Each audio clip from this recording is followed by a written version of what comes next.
It's Thursday, February 22nd, 2024. I want to thank each and every one of you for tuning in today. You know, I don't even really consider this a channel. I consider it more of a community. So keep the comments coming along. So many people are waking up because of those incredible comments down below, whether they're positive or negative. It makes all of us think. So keep the comments coming along. Now, a few things I want to talk about today. Please make sure to like, share, and subscribe. But markets continue to surge. NVIDIA going to the moon and taking the markets with it. But in all actuality, the reality is the economy continues to suffer. People in this country are suffering.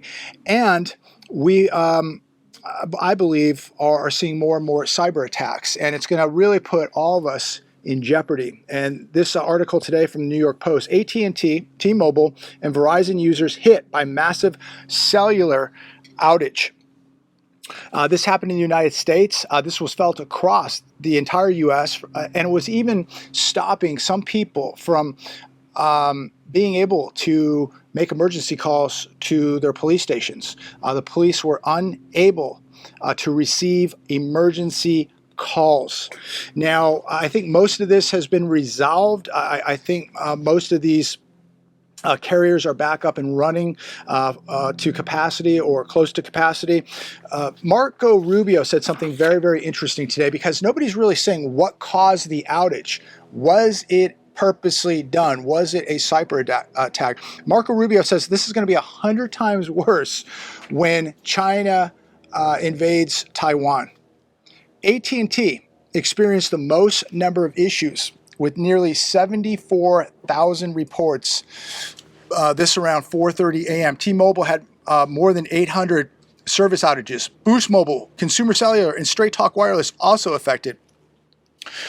It says problems extended from New York, Boston, to Houston, to Los Angeles, Seattle, San Francisco. So across the entire U.S. So what do you think? Now, I don't know if they've come out and said, hey, this was a glitch or this was something more serious. And of course, who knows what to believe, but more than likely, let's just use common sense here. More than likely, it was a cyber attack. So what happens when it affects even more of the country? See, what happens when communications are shut down? What if there are countries out there right now capable, these might just be trial runs, but what happens if they could shut down 25, 50, 75% or all communications in the United States of America? Think about how this jeopardizes our security. Incredible. Here's another one. Pharmacies nationwide report outages in wake of cyber attack. This on Fox Business.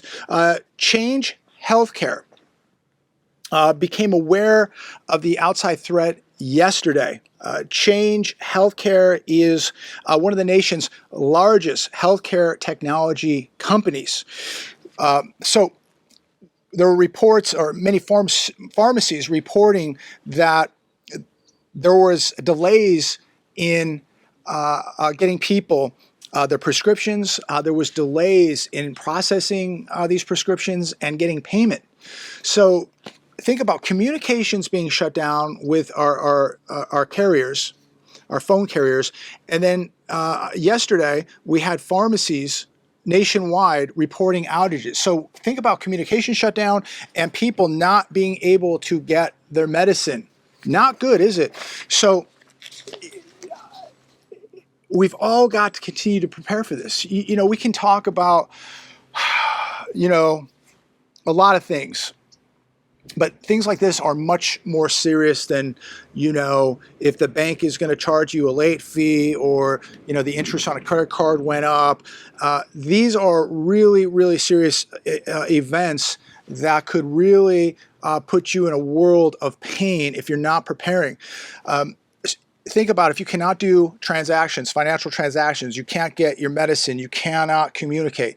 So maybe you get two-way radios, maybe ham radio, maybe putting some cash away, borrowable items put away. How about medicine? Put medicine away. If you can get extra medicine or extra prescription, get it, put this stuff away. FBI director says China cyber attacks on U.S. infrastructure now at unprecedented scale. This coming from Christopher Wray. I know a lot of you don't like him. He's not my number one pick by any stretch of the imagination. That is for sure. A very questionable guy. But even he is coming out and has been warning people for a while now, and many agencies, that there are a lot of red flags out there. Ray warns that prepositioned malware, it says, and this is from the Wall Street Journal. All right, this is the Wall Street Journal, that Christopher Wray warns that prepositioned malware could be triggered to disrupt critical systems in the United States. Anybody that is laughing at you or telling you you're a doom and gloomer or that you're stupid because you're putting away extra food, water, gear, prescriptions, security, anybody that is judging you for this, these people are extremely ignorant. They are extremely out of touch. They are living in bubbles. You do not want to be one of these people. You want to be the most prepared person you know now. Look, they're warning you. They're warning you. And Marco Rubio saying this is going to get much worse once, not if, but once China invades Taiwan. Aluminum prices soar after the president says major sanctions package against Russia is imminent. So we're going to sanction Russia even more. And you know what? They're going to make even more money. And we're going to have to pay even more for aluminum. They just don't get it, do they? Russia is making more money than it has ever made in its life. You know, it's sad about the death of Alexei Navalny. I don't know the guy, don't know much about the guy. And honestly, nobody really knows what happened. But here we are, again, pushing our weight around on another country, threatening more sanctions that don't work. I have to ask this question: how many people have we, the United States of America, killed? And at some point, what's going to happen when the world starts putting sanctions on America? And people can laugh at that, but I'll tell you what, they're not going to be laughing for long, because it's going to happen with the BRICS. And America is so arrogant, and I hate to say this about my own country because I love this country, there's no other place I want to be, but it is being run into the ground. And the arrogancy of our politicians and the amount of risk that they're putting on this country, you know, there's a word called karma, payback, and we are asking for it, ladies and gentlemen. But at some point, when you have all these BRICS who make up more than half the world's GDP, you know, have all this oil, have all this agriculture, have all these precious minerals and rare earth minerals, and these huge populations, at some point, they're going to sanction the United States. They're not going to need us. We're going to need them. And they're going to be like, hey, sorry, we got sanctions. And it's going to be a whole different world. We're asking for it, ladies and gentlemen. Here's another one from the Wall Street Journal. It's been 30 years since food ate up this much of your income. You know, think about this is happening. This is Wall Street Journal too, okay? So a lot of people think that I make this up. But again, we're talking about the Wall Street Journal, we're talking about Fox Business, we're talking about CNBC, Market Watch, CNN. The news is coming from everywhere. So draw your own conclusion here. But think about how much of your paycheck, your income, is being eaten up by just shopping for food.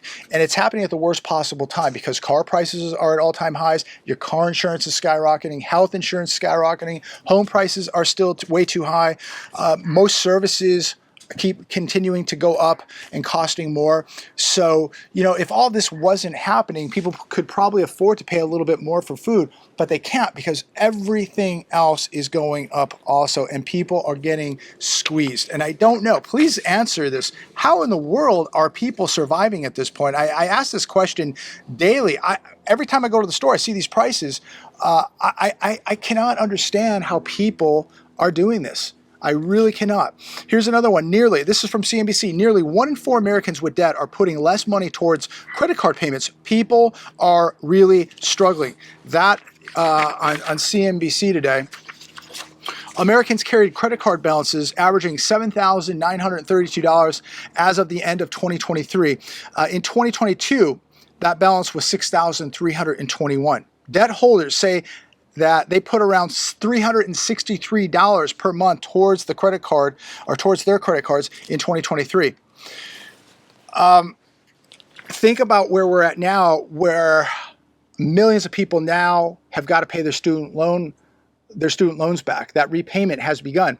So $363 a month is a big deal. It's a huge deal. And a lot of people aren't going to have it because they're going to have to pay their student loans back. They have higher interest rates now on their credit cards. The rent has gone up. Their food bill has gone up. So if you were able to pay $363 last year, you probably won't be paying $363 this year, unfortunately. And so this is just going to continue to be a very, very ugly cycle, ladies and gentlemen, where people are going to get themselves dug so far into debt they're never going to get out. And they're just going to be modern day debt slaves. It's sad. How will these people ever buy a house? How will they ever afford to retire? How will they ever afford to be middle class? It's going to be very, very difficult. And I hate to say this, but this is the reality. And, you know, the answer is always like, well, work an extra job, work more hours, work harder. You can only work so many jobs. You can only work so many hours. The prices are outpacing the paycheck. And that's a big, big problem. And people can't get ahead. They cannot save money. The savings rate is under 4%. Think about that. For every $100, you can't even save $4. The hedge. U.S. existing home sales disappoint as price hits record high for January.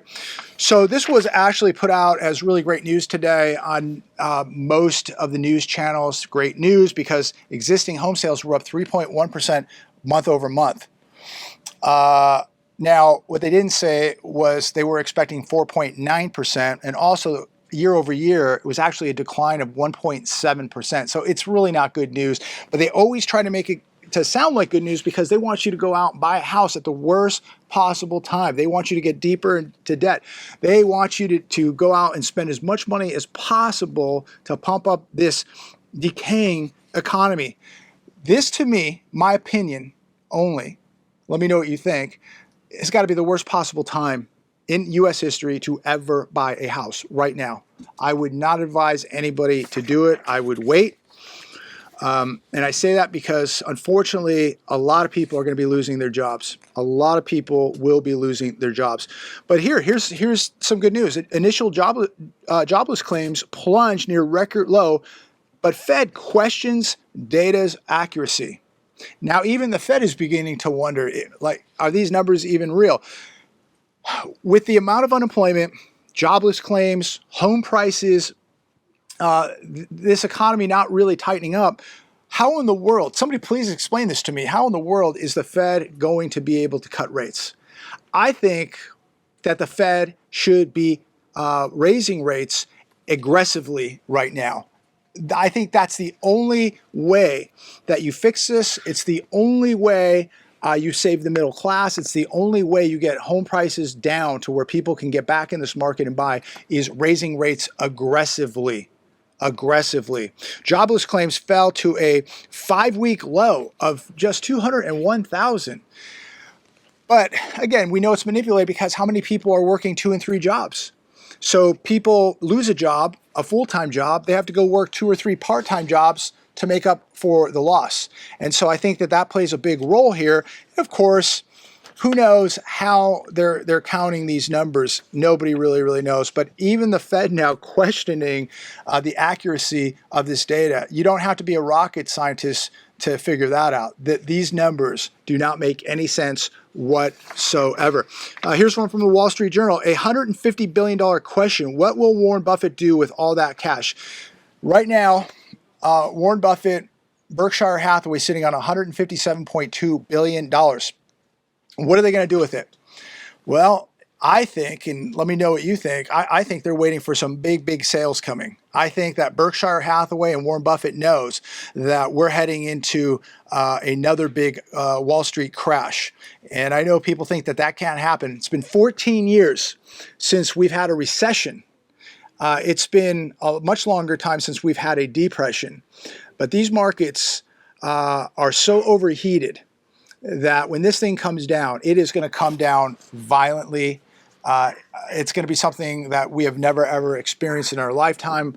Most people will have never experienced anything like this ever in the history of the United States of America. This thing's going to come down extremely hard. So enjoy the melt up, enjoy the good times, ladies and gentlemen, because things come down much faster than they go up. But think about how all this is going up. It's been going up with trillions of dollars that have been pumped into these markets, the Fed buying mortgage-backed securities, the Fed keeping rates at zero for over a decade, way too long. And the Fed, the Fed in these markets buying stocks and God knows what. It's all been propped up. $7 trillion injected into the economy over 30 months. So the ramifications, the blowback from all this is going to be extremely chaotic, extremely violent. People are going to wake up one day and they are not going to know what hit them. They are going to get wiped out. And how bad does this get? I have no idea, but it's going to be, I think, much worse than the 1929 collapse. I think this is going to take an extremely long time to recover from, if we can even recover from it. Think about Jeff Bezos. He has sold $8.5 billion of Amazon stock this year alone. What does he know? Why does he need all that cash? What's he getting ready to do? I mean, the reason they're putting cash on the sidelines is because they're going to get ready to go on a shopping spree. They're going to buy stuff at a huge discount. Here's another one from the hedge. Within 10 years, interest and Medicare will cost $1.6 trillion a year. Let me repeat this. Within 10 years, interest and Medicare will cost $1.6 trillion a year. If you're relying on the system to take care of you, if you're relying on your pension to be there for you 10, 20 years from now, if you're relying on Social Security, good luck. Good luck. The system is burning down. The system is going to be burnt down to the ground. And there are so many people that are unaware of this, who continue to watch their football games and their baseball games and support all of this. They're going to be the casualties of this. Think about this. I mean, $1.6 trillion a year. This is completely unsustainable. All of this is $34 trillion of debt. You have over $200 trillion of unfunded liabilities. You have millions of people from all over the world coming here who need to eat, who are going to need health care, who are going to need jobs, who are going to need housing. This is 110% unsustainable. The interest on the debt, the interest on Medicare, the cost of Medicare, where's this all going to come from? I mean, you can only print money for so long before it becomes worthless. Beware of your pensions, beware of retirements, the 401ks, the IRAs, all of it, because this stuff could all just become ashes, worthless. Here's another one, and I think I'm gonna, let's see, I've got two more. This was really interesting. These are the jobs most likely to be taken over by AI. Another reminder to all of you, get a skill. Get a skill that maybe you use your hands with. A lot of people spend a lot of money getting degrees, and the jobs that they got might be good jobs right now, but in 5 or 10 years, they may not have a job because of AI. And this is just a few. There's many more, but the top 9 or 10 on the list where AI is going to replace these jobs, and this is going to happen in the next 5 to 10 years. Management consultants and business analysts, financial managers and directors, accountants, psychologists, purchasing managers,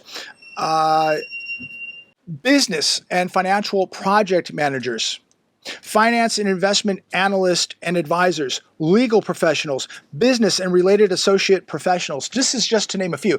These were jobs that people got a degree for, spent a lot of money. And many of these are very good, well-paying jobs. 5 or 10 years, they're going to be obsolete. They're not going to need people with degrees to do this. AI is going to replace these jobs, and these are the first jobs that will be replaced. Now, I want to finish with this last article from the New York Post. Tiniest New York City apartment with no bathroom or kitchen lists for $1,200 a month, but you do get a small closet. You know, living in New York right now would be like living in the old USSR. Why would anybody pay $1,200 a month to live in this, you know what hole, this cesspool? This apartment's 115 square feet. It does have a bathroom down the hallway that you will be sharing with other people. One toilet, one shower, one bathtub. That's it. $1,200 a month. And you'll probably be lucky if you don't get mugged when you leave the building. Why would people want to live in a cesspool? Why would people pay this much to live in a cesspool? You know what? They're not. Businesses now see the danger of living in a city like New York. They're going to get out. They're going to move. They're going to take their tax base with them. They're going to go to Texas. They're going to go to Florida. They're going to go anywhere but New York. They're going to leave. You're going to see more millionaires and billionaires flee New York in the next 12 months than probably any time in history. They're getting out. And anybody with a family is probably looking at a city like that going, we got to get out of here. This is the old USSR. This is really, literally a communist city that they can take your business. They can shake you down for cash money, high taxes, overpriced real estate, tons of crime. If you're even in a city like New York, wow. I mean, who would pay this kind of money to live in a cesspool? I mean, California is not great, don't get me wrong, but I mean, 80 degrees today, the sun is out, the course is green, the birds are chirping, blue skies, and so far everything is okay, although things are really getting out of control here. And yes, I know, I must leave. And trust me, every day I'm looking for a farm. On that note, I'm going to leave it there today. Please comment down below, like, share, and subscribe. We're all blessed today to be alive. We're breathing, we're walking, we're talking, we're communicating today with this video. And hopefully your minds continue to open. Maybe you're watching this video for the first time and maybe this has triggered something or opened your mind a little bit. At least I want everybody to think. If there's one thing that I want to do is make people think a little bit. And I think we all begin to think a little bit more and exercise our brain and our body a little bit more, we're going to be in much better shape. So God bless all of you. Please like, share, subscribe. And as always, I look forward to speaking to each and every one of you very, very soon. God bless.